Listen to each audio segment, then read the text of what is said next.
Today we're gonna study lesson number 3, Infrastructure Investment Trust of subject listing and the funding which belongs to group number 3.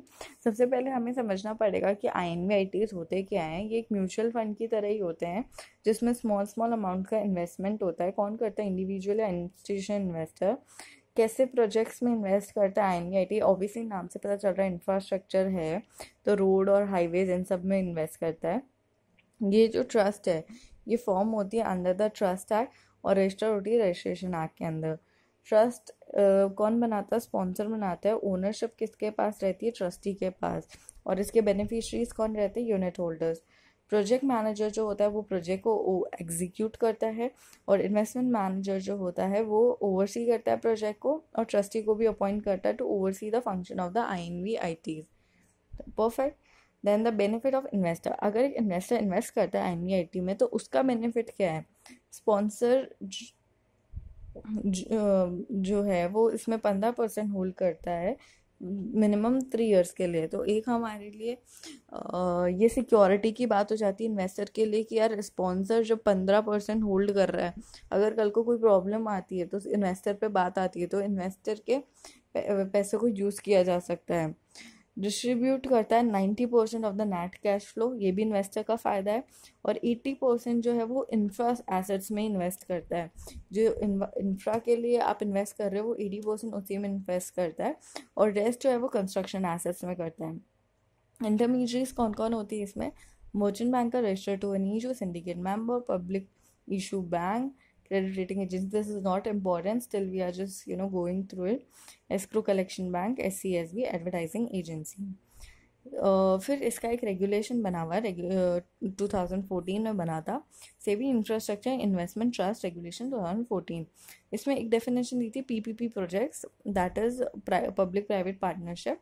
So that is also not important. Pre-COD projects are something which is new to us.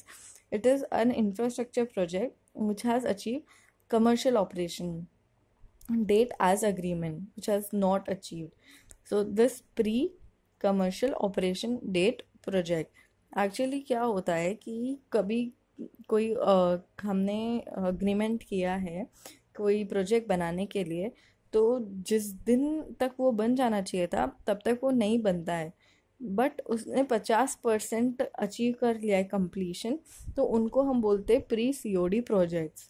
I hope you understood. INVIT structure जो वही हमने पहले बात करी कि एक sponsor रहेगा जो सेटअप करेगा और अपॉइंट करेगा ट्रस्टी को. ट्रस्टी जो है वो एसेट्स को होल्ड करेगा यूनिट होल्डर की बेनिफिट्स के लिए और इंश्योर करेगा कि इन्वेस्टमेंट मैनेजर टाइमली डिसीजन ले. प्रोजेक्ट मैनेजर जो है वो मैनेजमेंट करेगा INVIT एसेट्स के लिए और इन्वेस्टमेंट मैनेजर इन्वेस्टमेंट डिसीजन लेगा. Now we gonna talk about the eligibility criteria. कौन स्पॉन्सर बन सकता है? जिसके पास 100 crore का नेटवर्थ हो, एक्सपीरियंस मिनिमम 5 साल का हो और उसने 2 प्रोजेक्ट कंप्लीट कर लिए हो. इन्वेस्टमेंट मैनेजर जिसका नेटवर्थ 10 crore हो, उसके पास 2 की पर्सनल हो, 5 साल का एक्सपीरियंस हो और एक से ज़्यादा एम्प्लॉय हो जिनको भी 5 साल या उससे ज़्यादा का एक्सपीरियंस हो. हाफ ऑफ द डायरेक्टर्स जो हैं वो इंडिपेंडेंट डायरेक्टर होने चाहिए. प्रोजेक्ट मैनेजर कौन होएगा? जो कि साइन करेगा प्रोजेक्ट इम्प्लीमेंटेशन अग्रीमेंट को. ट्रस्टी के लिए अदर कंडीशंस गिवन है. तो द INVIT जो ट्रस्टी है वो सेबी के पास रजिस्टर्ड होना चाहिए. The INVIT and the parties to INVIT fit and proper person होना चाहिए. प्रीवियस एप्लीकेशन सेबी को रिजेक्ट नहीं करना चाहिए. Offer of units and listing of units. INVIT जो है वो सेबी के पास रजिस्टर होनी चाहिए. वैल्यू ऑफ INVIT के जो एसेट्स हैं वो 500 crore से कम नहीं होने चाहिए. ऑफर साइज जो है वो 250 crore से. You have to learn all this. This no solution. हो जाता है 3-4 बार रटा मारेंगे तो लर्न हो जाएगा.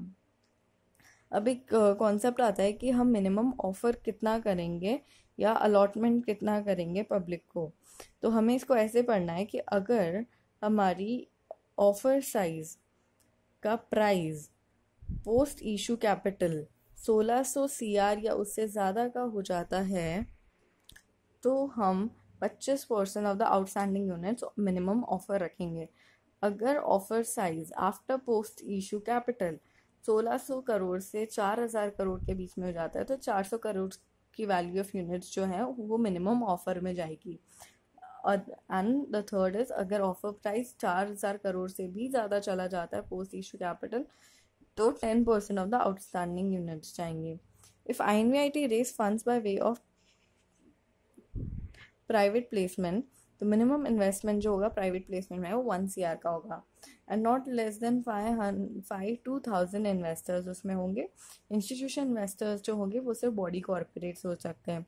If INVIT raise funds by public issue, अगर पब्लिक इशू से रेज करते हैं तो उसको एक IPO लाना पड़ेगा या फिर फॉलो ऑन ऑफर लाना पड़ेगा, प्रेफरेंशियल लॉट में qualified institutional placement, right issue या फिर बोनस इशू.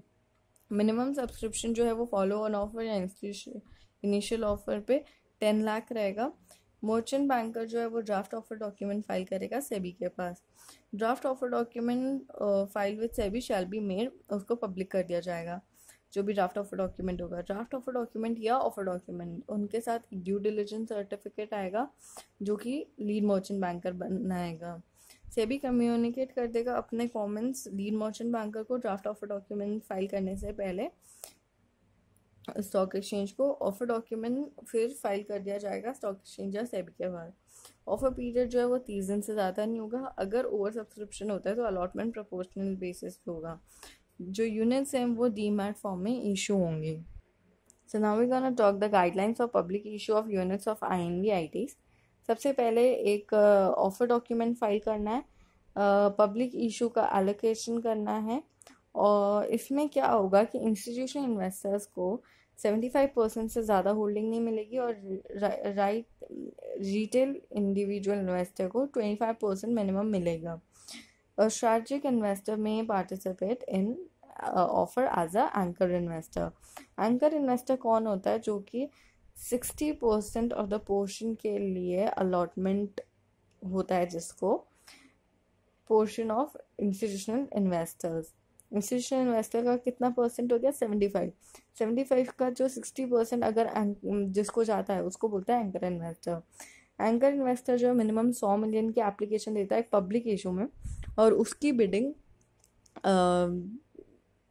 एक दिन पहले ही हो जाती है, before the issue date. Number of units allotted to anchor shall be disclosed on the website. Security deposit, investment manager with stock exchange 0.5% of the amount of the units offer for subscription of INVIT. Security deposit कितना रखना पड़ेगा investment manager को stock exchange के पास? या तो 0.5% या फिर 500 million, जो भी कम हो. Opening of issue, offer document file करने के 5 दिन में ओपन हो जाएगा इशू. सब्सक्रिप्शन पीरियड 3 दिन का होगा. बिडिंग प्रोसेस जो है वो पेमेंट जो होंगे वो एसबा के थ्रू होंगे और विड्रॉल प्रोहिबिटेड है. अलॉटमेंट क्या होगा? इशू एट और अबव कट ऑफ प्राइस. अब INVIT में प्रेफरेंशियल इशू की गाइडलाइंस क्या है? सबसे पहले एक आपको रेजोल्यूशन पास करवाना पड़ेगा यूनिट होल्डर्स के लिए. कोई भी प्रेफरेंशियल इशू नहीं होना चाहिए रेलेवेंट डेट से 6 महीने पहले. कंप्लाई करना with the condition for continuous listing in compliance with the minimum public unit holding.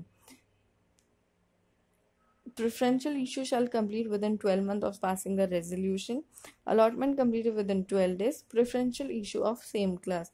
Minimum 2 investor and maximum 1,000 investor shall be issued in demat form. Placement document contain disclosure serially numbered. Pricing not less than average of closing prices quoted on stock exchange. INVIT shall not be partly paid up units. Partly paid up units को issue नहीं कर सकता है. Perfect. Restriction on allotment. Comply करना है provisions के साथ, and no withdrawal of bids after closure of issue. Issue के बाद कोई withdrawal नहीं होगा. Transferability of the units not to be sold by the allotee. जो allotee है वो 1 साल तक units को sell नहीं कर सकता है. और अब जो इसके 4 टॉपिक्स और बचे हैं जो हैं listing and trading, D listing, investment condition and right of unit holder. ये सेम RITs का एक चैप्टर है जो मैंने नेक्स्ट वीडियो में बताया है, तो आप उसमें देख सकते हैं. ये 4 पॉइंट्स ये सेम हैं, बस उसमें RITs की जगह INVITs हो जाएगा. Thank you.